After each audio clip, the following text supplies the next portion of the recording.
Hello, welcome to the video. Today we're diving into the 7 strangest moments in 1970s British rock. And trust me, this decade didn't so much rock as it did teeter on the brink of madness.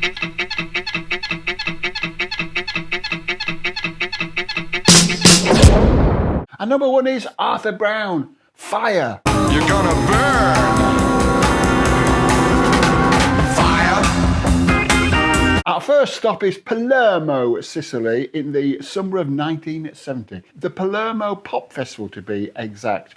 Arthur Brown, the god of hellfire himself, takes the stage wearing his famous flaming helmet. Charmed, I'm sure. He lights it up and immediately loses control. The flames shoot up, the stage starts to burn, and half the front row think he's performing some kind of ritual war dance. But the police and the festival organisers aren't quite as impressed. He's arrested for public indecency because by this stage he's only wearing body paint. He's later deported after spending several days in solitary confinement. And that wasn't even his first time.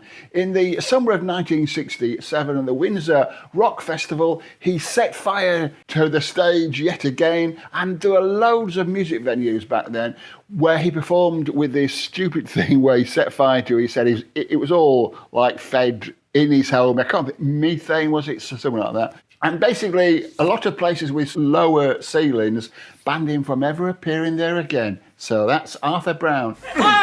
What? Fire! It's the 15th of July, 1977. One day before my 23rd birthday. And John Otway and Wild We're about to live on the old grey whistle chest. The thunder cracks against the night. The dark explodes with a yellow light. Otway decides he's going to make his big moment count, despite what the more experienced Wild Willie Barrett might have told him. He runs, he leaps, he flies through the air like a very hopeful gazelle and misses the speaker by a foot. He lands groin first on a floor ramp, unplugs Wild Willie Barrett's guitar and brings the whole performance crashing down. Cheryl is going home. Cheryl is going home tonight. Otway is in agony. Willie is furious. BBC Two is silent for several seconds. And the audience, they absolutely loved it. To this day, his fans still shout, "Jump" at every gig.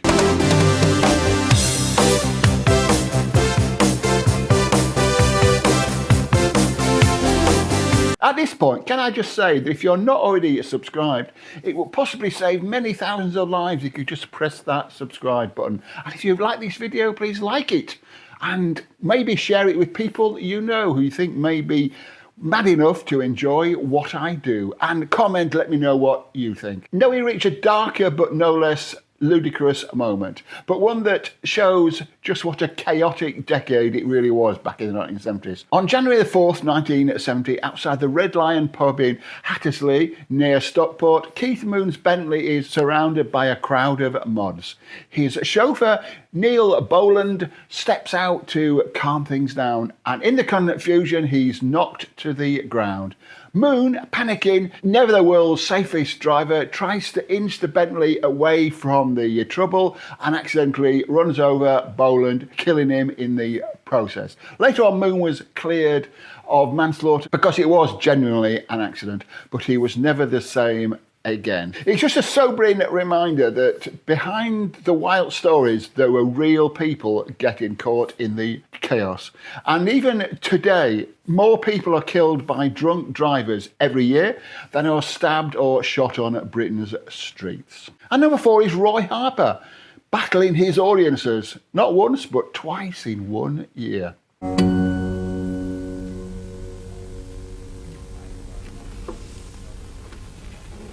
Is that all right? Roy Harper is known for his perfection, and every one of his gigs is like being invited into his front room for a private audience. The downside is he expects the audiences to pay attention and not break his concentration. In the Cambridge Folk Festival in 1975, Roy decides that the crowd is being too polite. He tries to get them on side, but eventually gives up and shows his bottom, as you do. Vigorstad in Norway later that same year.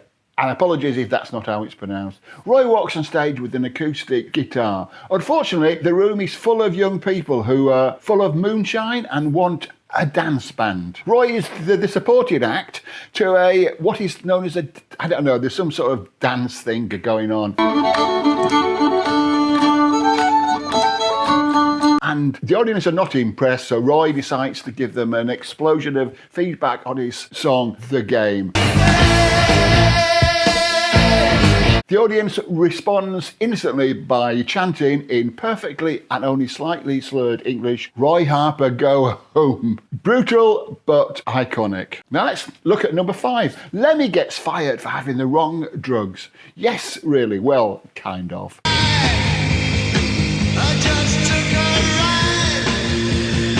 It's May 1975. The Detroit-Windsor border, USA and Canada. Hawkwind are on tour and the manager warns them all not to try and take any drugs over the border. Lemmy is asleep when they're stopped at the customs and he literally falls out the van when the door is opened. Amphetamines, speed as it's known, are found on his person. Hawkwind sack him anyway, not because he's been found with drugs, but because he had the wrong drugs. At least that was Lemmy's story. Dave Brock, the leader of Hawkwind, has a slightly different story. He says it was the last straw. Lemmy thought he was above the band and he was not really a team player. There obviously wasn't any really bad feeling because Lemmy formed Motorhead and they got their break supporting Hawkwind at loads of gigs in their early days and everybody's happy. Number 6, Kevin Ayers and John Cale, grudge match at the Rainbow.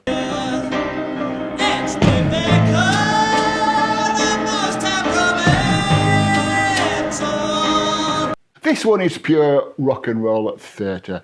It's June the 1st, 1974. The Rainbow Theatre, Finsbury Park. It was opposite the Roby, for those who don't know. I ought to say that the night before the concert, John Cale had found out that Kevin Ayers had been sleeping with his wife. There's a fantastic photograph from the dressing room of the gigs taken just before they go on stage. Cale is staring at Ayers like he's working out whether to murder him or join him in a pint. Somehow the tension makes it brilliant. They're joined on stage by Brian Eno, Nico and Mike Oldfield, and the whole thing becomes one of the strangest, most eclectic one-off gigs of the decade and was released as the live album June the 1st, 1974.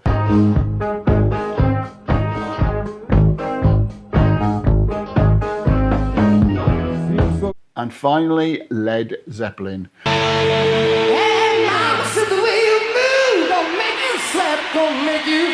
We're going to finish with a real-life mystery. July 1973, New York City. Led Zeppelin are midway through 4 shows at Madison Square Gardens, and they're staying at the famed Drake Hotel. One night, in a pre-runner to Deal or No Deal, someone opens the box and finds the jackpot. They empty it completely and are never heard of again. No forced entry, no suspects, no explanations. The money is still missing to this day. So there we have it.